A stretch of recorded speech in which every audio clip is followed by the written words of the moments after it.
It's a big, important part of the process of training, to be able to do a solo, because it's very scary. You're out there by yourself, there's nobody else on the stage but you, and you have to produce. There's big carrots in this, it's really trying to get somewhere and makes it more obvious where your talents lie, but also more obvious of the things you may need to work on.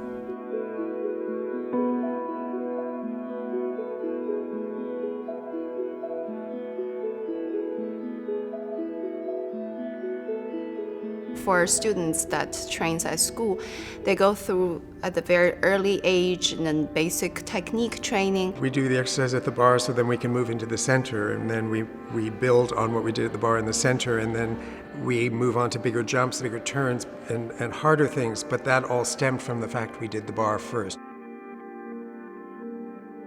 From grades 6 to 9, you train and you work on some pieces of repertoire in your class. Learning choreography as a group, and that's kind of your introduction to variations. And then by grade 10, that's when they introduce the idea of doing the solo by yourself. Then you really start focusing on the artistry and performance aspects of a variation. Now we're going to take what we're doing in class and apply it to actual dancing, so that we're taking technique and then moving it into the expressive phase.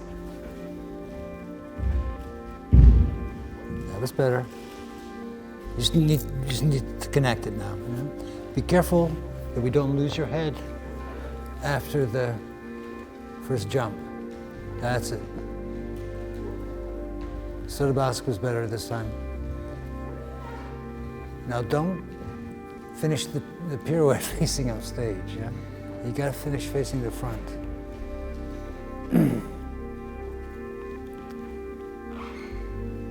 Yeah. So maybe a little bit faster, the spotting. Just a little bit quicker. That's better. There you go, good. Yeah.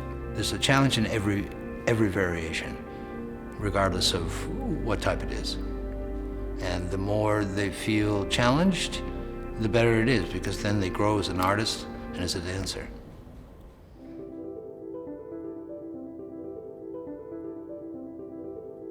Ewing is only 16 years old, so he's young, but he's so talented. So he's doing Eric Bruhn's Act 1 solo, the jumping solo. There's things in there that he hadn't done before, like double sotobask. That's a double turn in the air. The menage on the end, he'd never done that step before. So there was lots of challenges, but he's so physically talented, and he's smart too.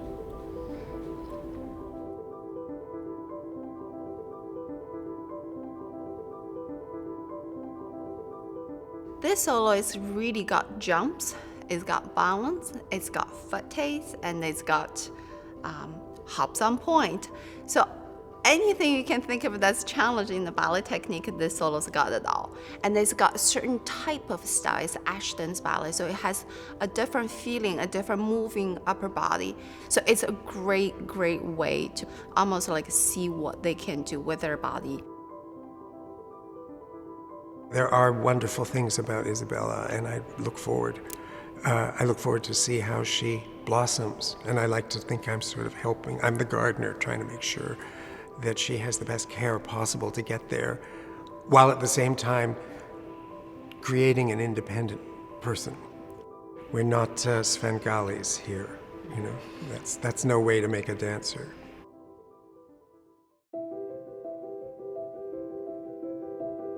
We've been working our whole lives for this moment, to be alone on the stage, eyes on you, and doing it really well.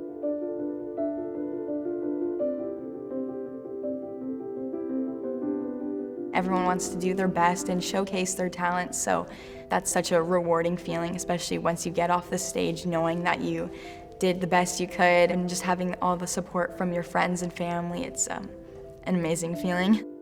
The main thing is to give them confidence. Most dancers are really down on themselves a little bit, especially young students. They go, oh, I can't do this, oh, I can't do that. And they actually can. My job is to make them do stuff that they don't think they can do.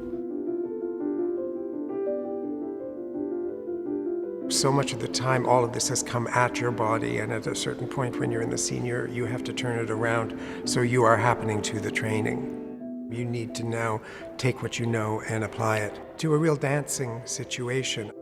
We have to remember, we don't just study ballet, we study ballet dancing. It's a dance form. It's not just a technique.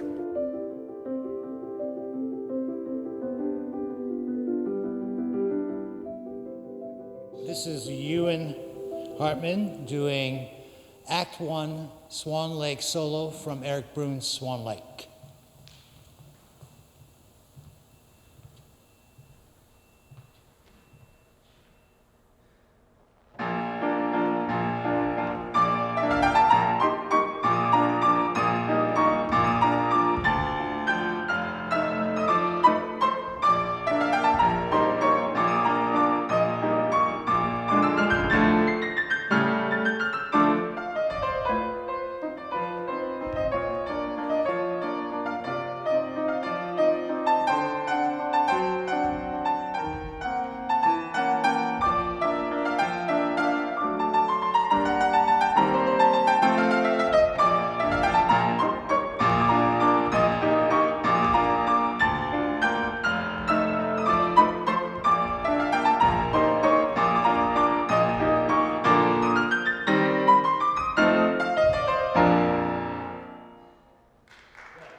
Now we'll have Isabella Kinch in La Fille Mal Gardée.